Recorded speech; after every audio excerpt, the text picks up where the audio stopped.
কিশোর বয়স খুব চ্যালেঞ্জিং একটা বয়স। আর এই বয়সে বাচ্চা যদি কোনো বাসায় থাকে সেই বাড়ির প্যারেন্ট যারা আছেন তাদের মতো চ্যালেঞ্জে আর কেউ নেই। তো আজকে আমরা যে বিষয়টি নিয়ে কথা বলবো সেটি হচ্ছে কিশোর বয়সীদের প্যারেন্টিংয়ে প্রতিবন্ধকতা ও করণীয়। আর এই বিষয়ে কথা বলবার জন্য আজ স্টুডিওতে উপস্থিত আছেন খাদিজা মৌরি। তিনি একজন মেন্টাল হেলথ প্রফেশনাল এবং ট্রেনার। মৌরি, স্বাগতম তোমাকে। আমাকে এখানে ডাকার জন্য। কেমন আছো? আছি, ভালো আছি। তো আমরা কিশোর বয়স নিয়ে আসলে আজকে কথা বলতে বসেছি। শুধু কিশোর বয়স না, কিশোর বয়সীদের বাবা মা যারা, আমরা স্পেসিফিকলি তাদেরকে আজকে ফোকাস করতে চাই। তোমার এক্সপিরিয়েন্স থেকে যদি আমাদেরকে বলো। আমরা তো আসলে অনেক রকম উদাহরণ এখন সমাজে দেখেছি এবং দেখি কিশোর বয়সটা সত্যিই একটা অস্থির বয়স, খুব আনস্টেবল একটা বয়স, এবং সেই আনস্টেবিলিটির সাথে অ্যাডজাস্ট করা, সেই ফ্রিকোয়েন্সিটা ধরতে পারা, সেটা প্রথম একটা চ্যালেঞ্জ থাকে। এবং তাদের যে মুড সুইং, তাদের প্রবলেমগুলো তোমার কাছ থেকে আগে শুনবো যে তাদের জার্নিটা কেমন হয়। সেখানে বাবা মাদেরকে অনেক চ্যালেঞ্জের মধ্যে পড়তে হয়। অসংখ্য খুব চরম এক্সাম্পলস আছে যেগুলো আমরা উক্তি করে না বলি। তো তোমার দৃষ্টিকোণ থেকে অ্যাজ আ প্রফেশনাল তুমি কেমন দেখো এই প্যারেন্টসদের অবস্থা, সেটা যদি একটু বলো। থ্যাংক ইউ সো মাচ আপু, এত চমৎকার একটা টপিক এখানে আনার জন্য, কারণ এটা খুবই সময় উপযোগী একটা বিষয় আমার মনে হয় এখনকার দিনে। তো আসলে প্যারেন্টিং এটা অ্যাডোলেসেন্ট পিরিয়ড, যারা কিশোর কিশোরী এই বয়সের জন্য আসলে খুবই, এই বিষয়টা আসলে খুবই সেন্সিটিভ একটা বিষয় এবং খুবই গুরুত্বপূর্ণ একটা বিষয়। কিশোর কিশোরীদের বাবা মা যারা, ওনাদের প্রায়ই আমি একটা কথা শুনি যে ওনারা বলেন যে আমার সন্তানকে তো আমি আগে দেখতাম যে খুব চমৎকারভাবে আমি যা বলতাম আমার সব কথা মেনে নিত, সব কথা শুনতো। ইদানিং কী যেন হয়েছে, আমার কোনো কথা শোনে না, আমার সাথে কোনো কথা বলে না, রুমের মধ্যে একা একা থাকে, দরজা বন্ধ করে রাখে, আমার সাথে একেবারেই কমিউনিকেট করে না, বাসার কারোর সাথে কথা বলে না। এই যে আমরা বিষয়টা দেখছি, এই অভিযোগটা আমরা কম বেশি প্রতিটা প্যারেন্টের মধ্যেই আমরা পেয়ে থাকি। তো এর কারণটা কি? তখন বাবা মাকে এটা বলা যে কি মনে হয় যে সন্তান কেন আপনার সাথে এমন করছে, তখন ওনারা এটা মানতে নারাজ যে সন্তানটা আসলে বড় হচ্ছে, তার একটা নিজের জগৎ তৈরি হচ্ছে, তার নিজের একটা আইডেন্টিটি তৈরি হচ্ছে। কেননা আমরা জানি কিশোর কিশোরী এই বয়সটা হচ্ছে একটা মানুষের জীবনের সব থেকে সেন্সিটিভ এবং খুবই ক্রুশিয়াল একটা সময়। এই সময় সে বুঝে উঠতে পারছে না যে সে কি না বড় না সে ছোট।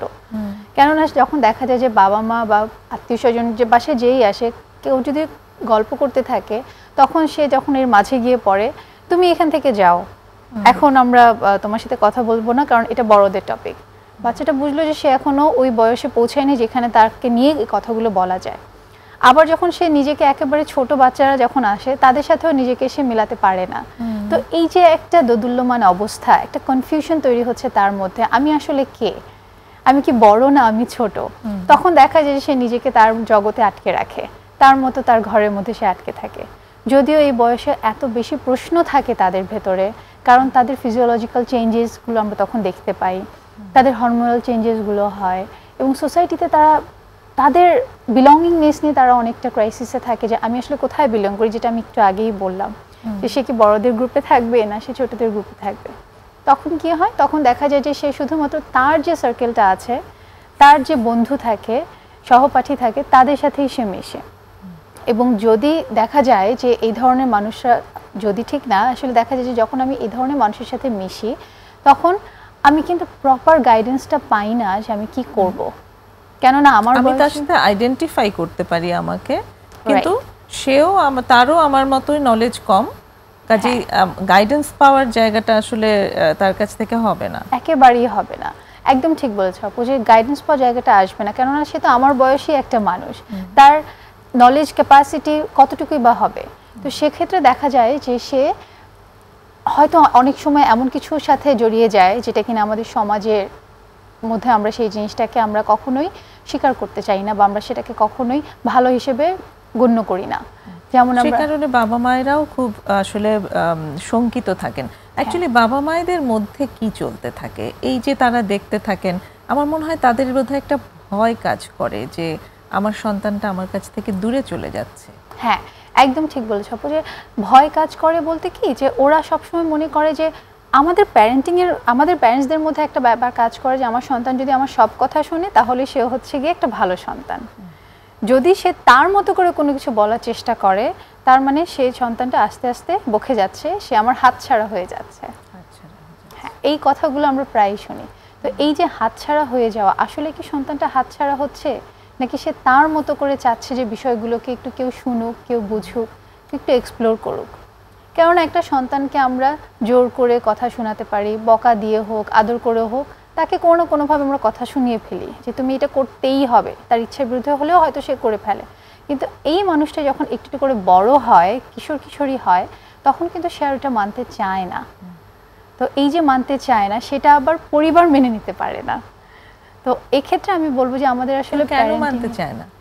হ্যাঁ, এটা কেন মানতে চায় না, কেননা আমরা সবসময় মনে করি যে এই যে আমার সন্তানটা তো আমার মতো, আমি যা বলছি সেটাই তো ওর জন্য ভালো, ও কি ভালো বোঝার মতো ওর বয়স হয়েছে? আমরা আসলে সন্তানটাকে সবসময় মনে করি যে ও ওর ভালো বুঝতে পারবে না, ওর ক্যাপাসিটিটা আমরা কাউন্ট করি না। ওকে আমরা সবসময় মনে করি যে ও বুঝবে না, ওর ডিসিশনটা আমি মেক করে দিই, আমরা পরিবার থেকে তার ডিসিশনটা মেক করে দিই। এক্ষেত্রে যেটা হয়, সন্তানের মধ্যে যে ডিসিশন মেকিং এর যে স্কিলসটা, ওটা কিন্তু তার মধ্যে আর ডেভেলপ ওভাবে হয় না। আজকে এত সুন্দর একটা টপিক নিয়ে আলোচনা করার আরেকটা কারণ হলো যে আমরা আসলে সঠিক প্যারেন্টিংয়ের স্টাইলটা কি, বা কোনটা যে ভালো বাচ্চাদের জন্য ভালো প্যারেন্টিং, ফাংশনাল প্যারেন্টিং, সেটা নিয়ে আমরা যদি আজকে জানতে পারি, হয়তো কিছুটা হলেও আমরা এর ব্যাপারে একটু সচেতনতা তৈরি করা যাবে। আচ্ছা, প্যারেন্টিং নিয়ে হ্যাঁ।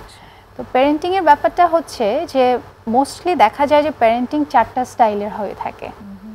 একটা হচ্ছে অথরিটেরিয়ান, একটা হচ্ছে অথরিটেটিভ, একটা হচ্ছে পারমিসিভ, আর একটা হচ্ছে নেগলেক্টিভ প্যারেন্ট।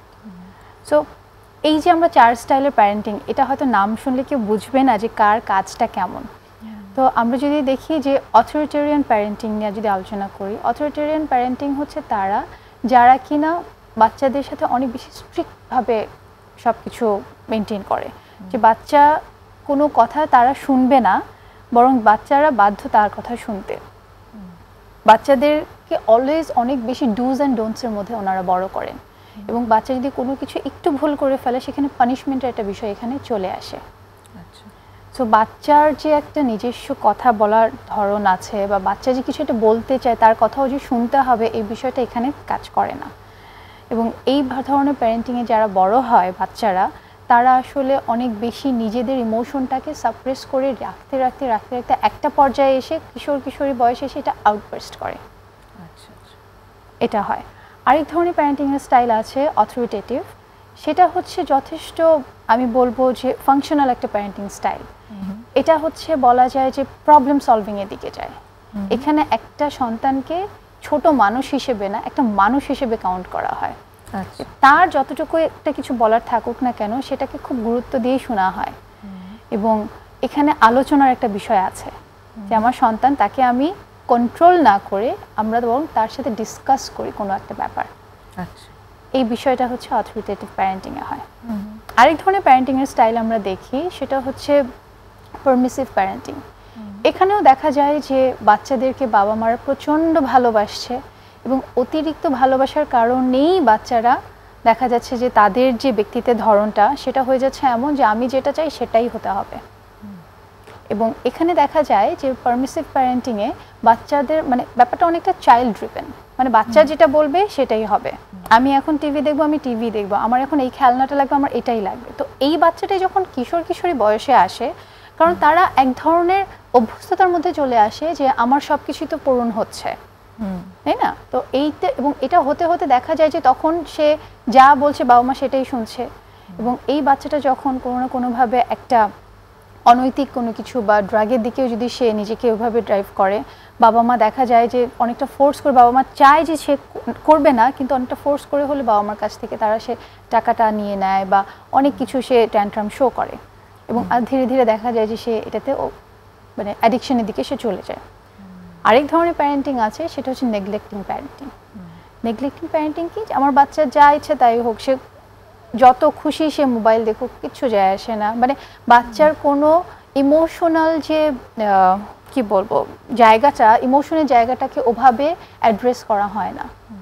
মানে বাচ্চা কি করছে সেটা খুব একটা খবর রাখছে না প্যারেন্ট, কিসের ভেতর দিয়ে যাচ্ছে সেই জায়গাগুলো প্যারেন্টের কাছে ওভাবে অ্যাকনলেজ না, that is neglectful parenting. Thank you Mouri. আমরা একটা ছোট্ট বিরতির সময় হয়ে এসেছে, এসে তারপর আমরা শুনবো যে এই প্যারেন্টিং স্টাইলগুলো স্পেসিফিকলি টিনেজে কি কি ইম্প্যাক্ট আছে। অলরেডি বলেছো কিছু, আর একটু এক্সটেন্সিভলি আমরা শুনবো। দর্শক, একটা ছোট্ট বিরতি নিচ্ছি, সঙ্গেই থাকুন।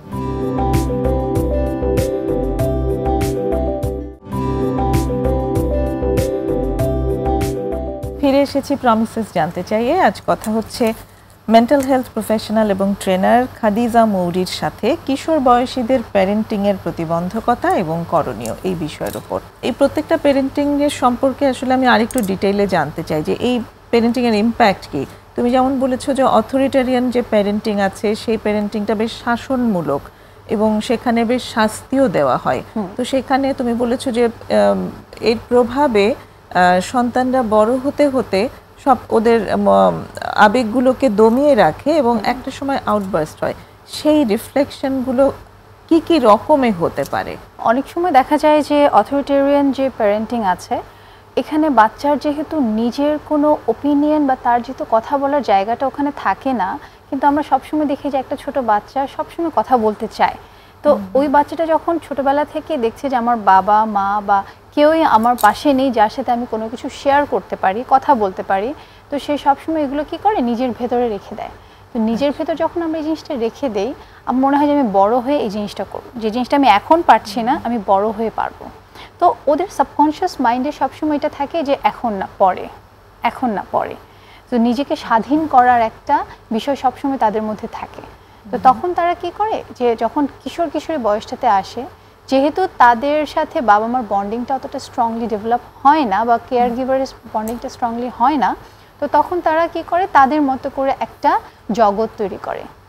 সেই জগতে তারা মোস্ট অফ দ্য টাইম দেখা যায় যে সেই জগতে থাকে হচ্ছে কি তাদের বন্ধু, তাদের সহপাঠী এবং তাদের বয়সে যারা আছে বা তাদের থেকে হয়তো একটু ওল্ডার যারা আছে পিপল, তাদের সাথে হয়তো তারা বন্ধুত্ব করে।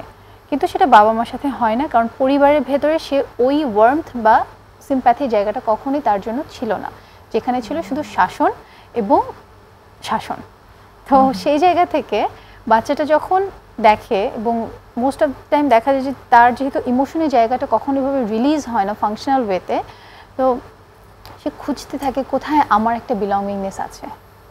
তো এই বিলঙ্গিংনেসের জায়গাটা যখন সে পায়, অনেক সময় দেখা যায় যে আমরা যখন ক্লায়েন্ট দেখি বা আমরা যখন আমাদের দেশের পার্সপেক্টিভ থেকে দেখি, যখন আমরা কিশোর কিশোরী বা ইয়াং অ্যাডাল্টদের সাথে যখন আমরা কথা বলি যারা কিনা মাদকাসক্ত আছে, তখন তারা বলে যে তারা তাদের বাবা মা খুব তাদেরকে শাসন করতো, খুব মারতো, ছোটোবেলায় একটু ভুল করলেই মারতো, পরীক্ষায় একটু খারাপ রেজাল্ট হলেই মারতো, শাসন করতো, ওয়াশরুমে আটকে রাখতো।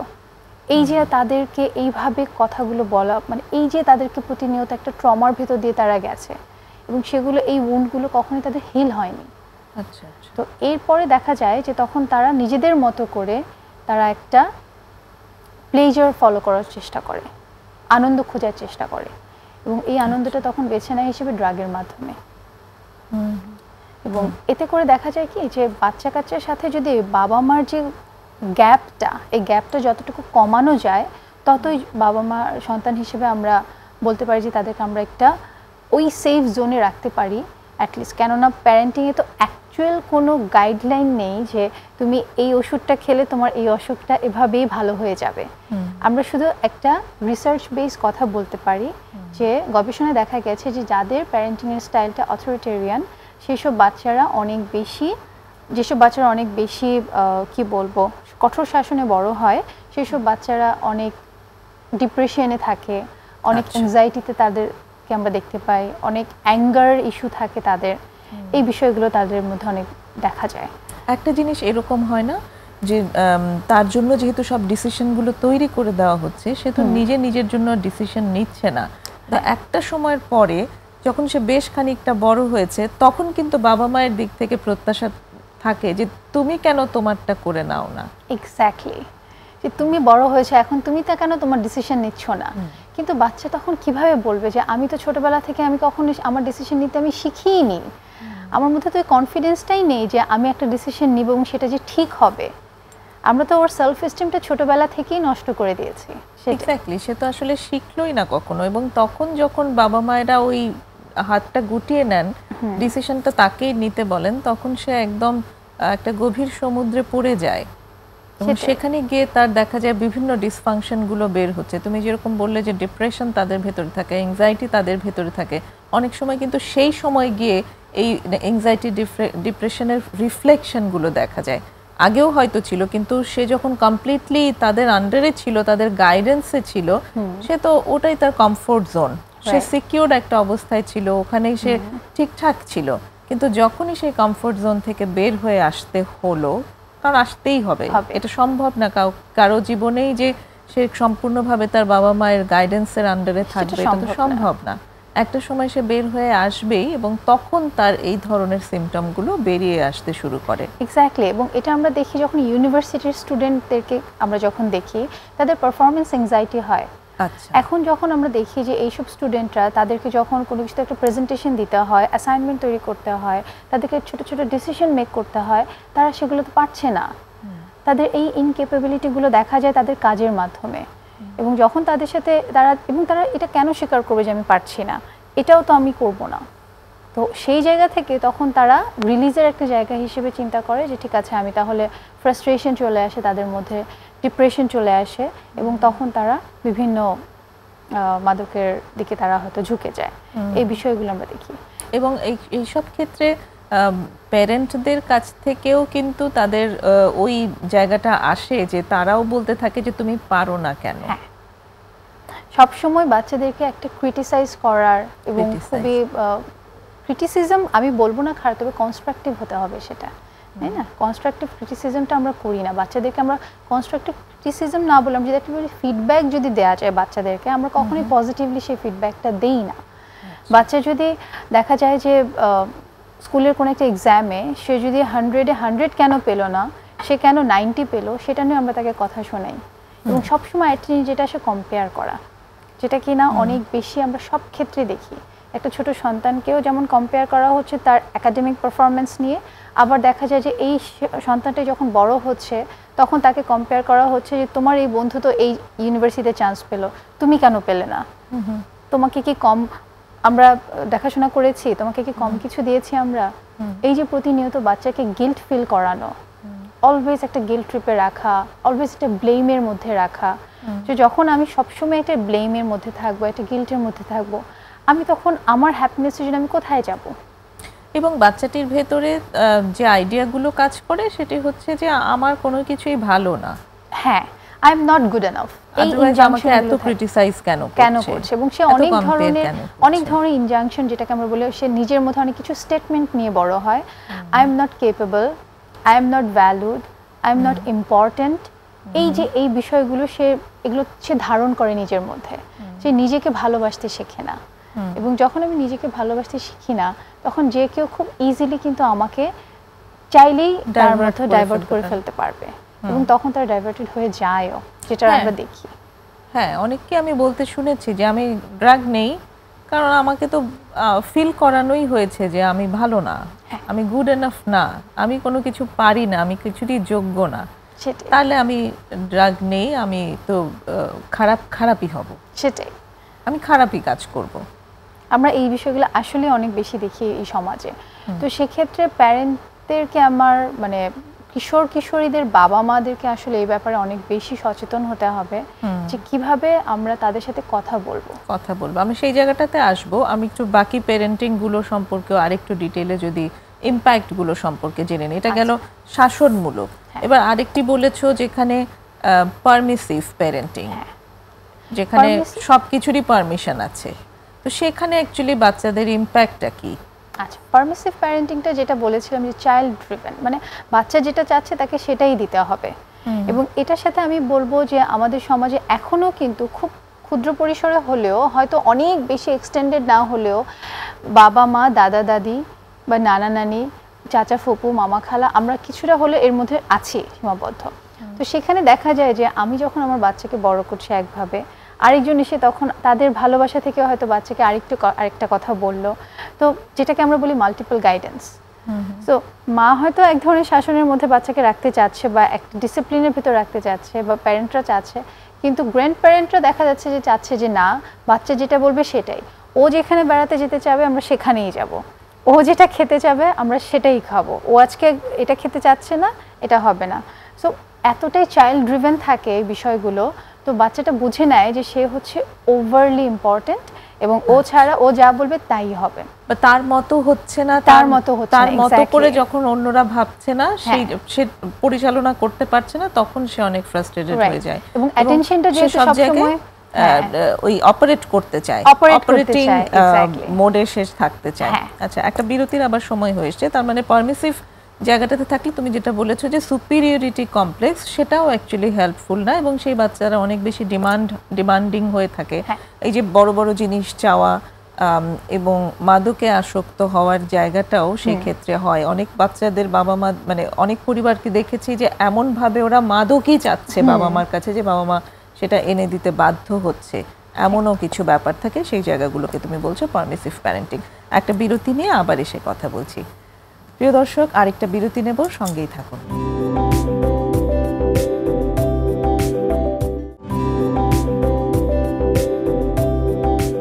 ফিরে এসেছি আবার ছোট্ট বিরতি নিয়ে। কথা হচ্ছে খাদিজা মৌরির সাথে কিশোর বয়সীদের প্যারেন্টিং এর প্রতিবন্ধকতা এবং করণীয়, এই বিষয়ের উপর। মৌরি, যেখানটিতে ছিলাম যে প্যারেন্টিং স্টাইল তুমি বলেছো, আমরা ইম্প্যাক্ট গুলো সম্পর্কে শুনছি, নেগলেক্টফুল প্যারেন্টিং নিয়েও একটু বলেছো, অল্প করে কি বলবে? আমি ওই ফাংশনাল প্যারেন্টিং যেটা, ওটা সম্পর্কে একটু বেশি জানতে চাই। নেগলেক্টফুল প্যারেন্টিং হচ্ছে সেটাই যে আমার বাচ্চাটার খুব ছোটখাটো ব্যাপারগুলো বা বড় ব্যাপারগুলো আমি ওভাবে কখনো কাউন্ট করছি না। আমি যদি একটা এক্সাম্পল দিই, প্রভাব পড়ছে তাদের উপর? হ্যাঁ, এটাতে ওর উপর যেটা প্রভাব হচ্ছে, ও ইমোশনালি সম্পূর্ণভাবে নিজেকে শাটডাউন করে ফেলছে।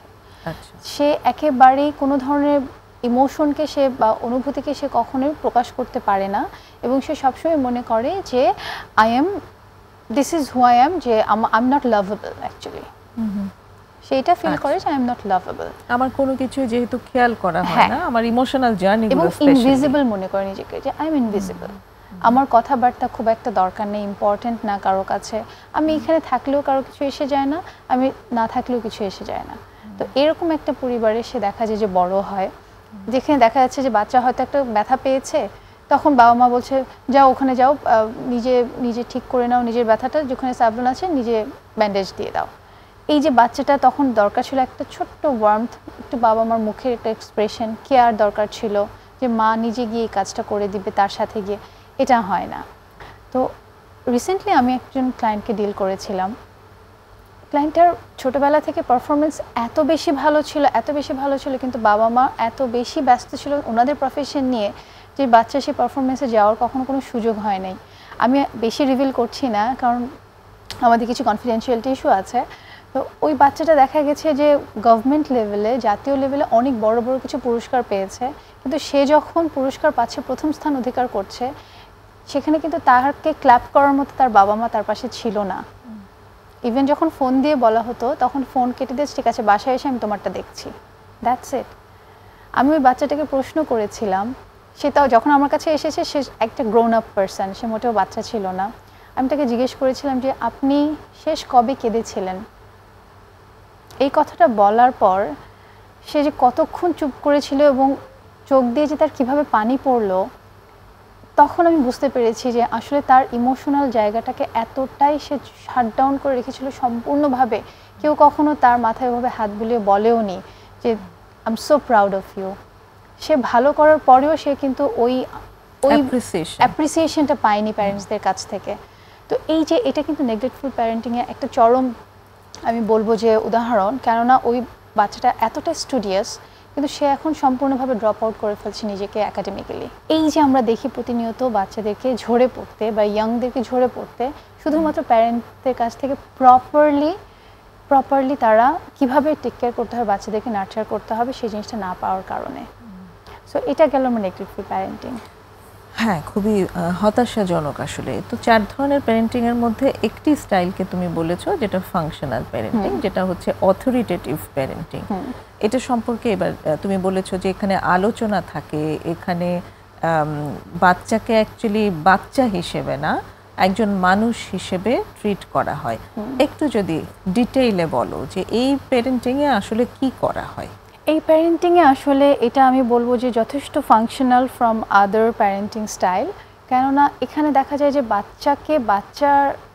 বাচ্চার যে একটা খেলনাও যদি নষ্ট হয়ে যায়, সেটা যেমন তার কাছে অনেক গুরুত্বপূর্ণ, তার গুরুত্বপূর্ণ বিষয়টাকে গুরুত্ব দিয়ে বাবা মা তখন ওটা নিয়ে তখন তার সাথে কথা বলে, এবং এটা অনেকটা প্রবলেম সলভিং এর একটা বিষয় এখানে চলে আসে। এখানে এটার এই যে কথা বলার যে ব্যাপারটা বলছো, কি কারণে এটা গুরুত্বপূর্ণ? আচ্ছা, এটা কথা বলাটা কেন গুরুত্বপূর্ণ? কারণ হচ্ছে যে আমরা সবাই আমাদের জীবনে আমরা হচ্ছে অ্যাকচুয়ালি মানুষ হিসেবে ইন্টারডিপেন্ডেন্ট। আমি কোনো একটা ব্যাপারে আমার বাচ্চাদের উপর ডিপেন্ডেন্ট, কেননা আমার ইমোশনাল জায়গাটা ওখান থেকে আসছে, ওখানে রিলিজ হচ্ছে। আবার বাচ্চারাও তাদের লাইফের সমস্ত কিছুর জন্য আমার উপর ডিপেন্ডেন্ট অ্যাজ এ প্যারেন্ট। তো আমাদের এই ইন্টারডিপেন্ডেন্সিটা আসলে আমাদেরকে হেল্প করে বেঁচে থাকার জন্য। এবং বাচ্চাটা যখন দেখে যে আমার গুরুত্বপূর্ণ বিষয়টা আমার বাবা মাও গুরুত্ব দিচ্ছে, তখন সেই নিজেকে অনেক গুরুত্বপূর্ণ মনে করে। আচ্ছা, হ্যাঁ, আমি আমাকে গুরুত্বপূর্ণ মনে করছি, এটা আসলে অনেক ইম্পর্টেন্ট আমার জন্য। কেননা যখন আমি ভবিষ্যতে বড় হব, ইউনিভার্সিটিতে যাব, জবে যাব, তখন আমি যেন কনফিডেন্টলি বলতে পারি যে না, আমি যেটা ভাবছি সেটা হয়তো আমি ঠিক ভাবছি, এবং অ্যাটলিস্ট নিজেকে কনফিডেন্টলি প্রকাশ করার জন্য হলেও এই বিষয়টা অনেক ইম্পর্টেন্ট, আলোচনাটা ইম্পর্টেন্ট। এবং এতে করে হবে কি, সে নিজেকে মনে করবে যে I am capable and it's okay to not to be okay. এটা খুব কঠিন একটা কথা, যে মাঝে মাঝে দেখা যায় যে অনেক সময় আমরা ভুলও হয়তো করে ফেলি, কিন্তু সেটাকেও তখন পজিটিভলি অ্যাকসেপ্ট করে নেওয়ার মতো একটা বিষয় চলে আসে, যে পজিটিভ থিঙ্কিংয়ের জায়গাটাও তখন চলে আসে, নিজের সম্পর্কে নিজের যে ইতিবাচক ধারণাটা তখন চলে আসে এই প্যারেন্টিং স্টাইলে যেসব বাচ্চারা বড় হয় তাদের মধ্যে। ওকে, সো সেটা আসলে তাকে কীরকম অনুভূতি দেয়? এটা তাকে অনেক সেফ ফিল করে, সিকিউর ফিল করে ইমোশনালি। আমরা যখন সেফ অ্যান্ড সিকিউর থাকি, তখন আমাদের ভেতর আমরা অনেক ফার্ম থাকি। আমরা তখন যে কোনো কাজ আমরা তখন ভয় না, আমরা তখন কনফিডেন্টলি করতে পারি। বা ভয় যদি আমরা পেয়েও থাকি, আমরা তখন সেই জিনিসটাকে ওভারকাম করার জন্য ফাংশনালভাবে অনেক কিছু চিন্তা করতে পারি। আর ফিডব্যাকের যে ব্যাপারটা, সেটা হচ্ছে বাবা মারা তখন সন্তানের পজিটিভ কথাগুলো নার্চার যেমন করে, যে জায়গাটা তার জন্য গুরুত্বপূর্ণ এবং যে জিনিসটা তার জন্য দরকার সেই কথাটাও তারা বলে, এবং তাকে আবার সুন্দর করে বলে যে আমরা জানি তুমি সেটা পারবে।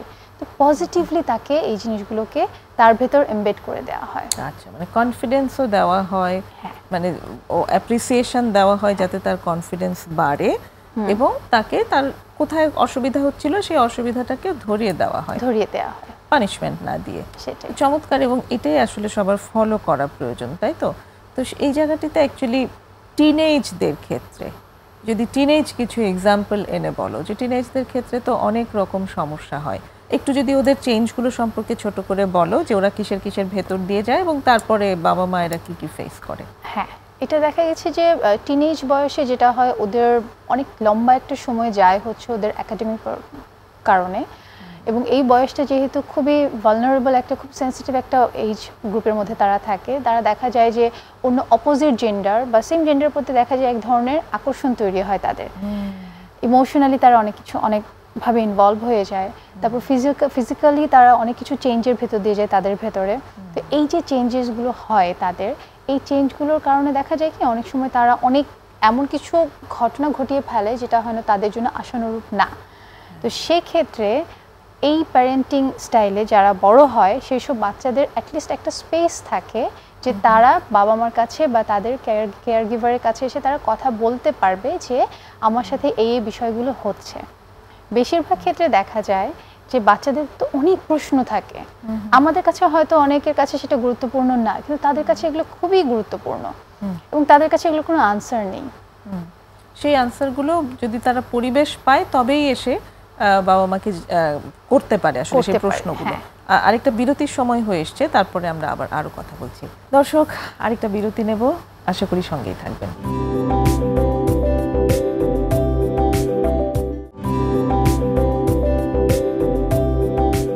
প্রিয় দর্শক, আবারও ফিরে এসেছি প্রমিসেস জানতে চাইয়ে। আজ কথা হচ্ছে কিশোর বয়সীদের প্যারেন্টিং এর প্রতিবন্ধকতা ও করণীয় নিয়ে খাদিজা মৌরির সাথে। মৌরি, যে জায়গাগুলো নিয়ে আমরা কথা বললাম, যে কিশোর বয়সে এই ধরনের অনেক রকমের চেঞ্জ হয়, তো সেই চেঞ্জগুলোর কারণে আসলে ওদের যে অনেক মনে প্রশ্ন থাকে সেগুলো তো অনেক ক্ষেত্রে আসলে ওদের করবার জায়গা থাকে না। এবং বাবা মায়েরাও কিন্তু খুব চ্যালেঞ্জের ভেতরে থাকেন যে এই প্রশ্নগুলো যে বাচ্চাগুলো করছে প্রশ্ন, সেই প্রশ্নগুলোর উত্তর কিভাবে দেবেন। একটা প্রধান চ্যালেঞ্জের কথা তুমি বললে যে বিপরীত লিঙ্গের প্রতি যে আকর্ষণ তৈরি হওয়া, যেটা খুব স্বাভাবিক একটি আচরণ। এই জায়গাটি নিয়ে বাবা মায়েরা কিন্তু নিজেরা ভীষণ অস্বস্তির মধ্যে থাকেন এবং বেশিরভাগ বাবা মায়েদেরকেই আমি এভাবেই আইডেন্টিফাই করতে দেখেছি যে ওদের মধ্যে এইসব দুষ্টুমি এখন শুরু হয়ে গেছে, খারাপ হয়ে যাচ্ছে, এইভাবেই অ্যাকচুয়ালি জিনিসটাকে পোর্ট্রে করা।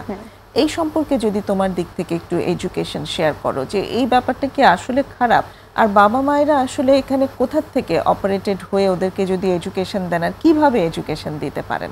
থ্যাংক ইউ সো মাচ আপু, অনেক গুরুত্বপূর্ণ একটা বিষয় এটা।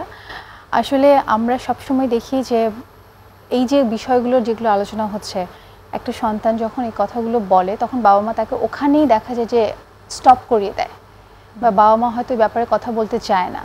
যে বাচ্চাটা কিশোর বয়সে প্রথম তার মধ্যে যে শারীরিক যে পরিবর্তন দেখা যায়, সে যখন এটা নিয়ে খুব সাহস করেও যদি সে একটাবার জিজ্ঞেস করে, কেননা একটা বাচ্চার মনে এত প্রশ্ন থাকে কিন্তু সে সাহস করে কি আদৌ জিজ্ঞেস করবে কি না, এইটুকু নিয়ে তার ভেতরে অনেক তোলপাড় চলে। কিন্তু দেখা যায় যে তারপর যখন সাহস করে জিজ্ঞেস করে এবং তখন বাবা মার কাছ থেকে যখন সে আশানুরূপ উত্তর পায় না বরং তিরস্কার পায়, তখন সে কিন্তু একেবারেই শাটডাউন হয়ে যায়। তো সেই জায়গায় প্যারেন্টসরা যেন অ্যাটলিস্ট তাকে এটা বলে, তাকে যেন পূর্ব থেকে তাকে একটু গাইড করে রাখে এই বিষয়গুলোতে, যে দেখো একটু একটু করে তুমি বড় হচ্ছ, তোমার মধ্যে কিন্তু অনেক ধরনের পরিবর্তন আসবে, যে পরিবর্তনই আসুক না কেন তুমি কিন্তু নির্দ্বিধায় আমাদের সাথে একেবারে নির্ভয়ে আমাদের সাথে শেয়ার করতে পারো। তো তাকে আগে থেকে জানিয়ে দেয়া, একটা ছেলে সন্তানকেও যেমন গাইড করা যায় এই ব্যাপারগুলোতে, আবার একটা মেয়ে সন্তানকেও গাইড করা যায়। একটা মেয়েও যখন তার প্রথম পিউবার্টির ভেতর দিয়ে যায়, সেই যাত্রাটা শুরু হওয়ার আগেই যদি তাকে প্রি ওরিয়েন্টেড এই বিষয়গুলো নিয়ে তাকে জানানো যায়, তখন কিন্তু তার মধ্যে ওই ভয় বা ওই সংকোচটা ওভাবে কাজ করবে না, বা তার এটা মনে হবে না যে তার অনেক বড় কোনো অসুখ হয়েছে। কেননা আমরা প্রায়ই শুনি যে বাচ্চাটা কাঁদছে কেন, কারণ তার মনে হচ্ছে সে মরে যাবে, সে অসুস্থ হয়ে যাবে যখন তার ফার্স্ট পিরিয়ডের এই সময়টা আসে। তো এটা তো গেল শারীরিক বিষয়ের পরিবর্তন। ছেলেদেরও তো এরকম পরিবর্তন হয় এবং তারাও আসলে স্কুলে যেতে চায় না, তারা মনে করে তাদের অনেক বড় কোনো অসুখ হয়েছে, বা তারা মনে করে তাদের মধ্যে কোনো কন্ট্রোল নেই, তারা এটা কেন করলো, সেইমের ভেতর দিয়ে তারা থাকে সব সময়।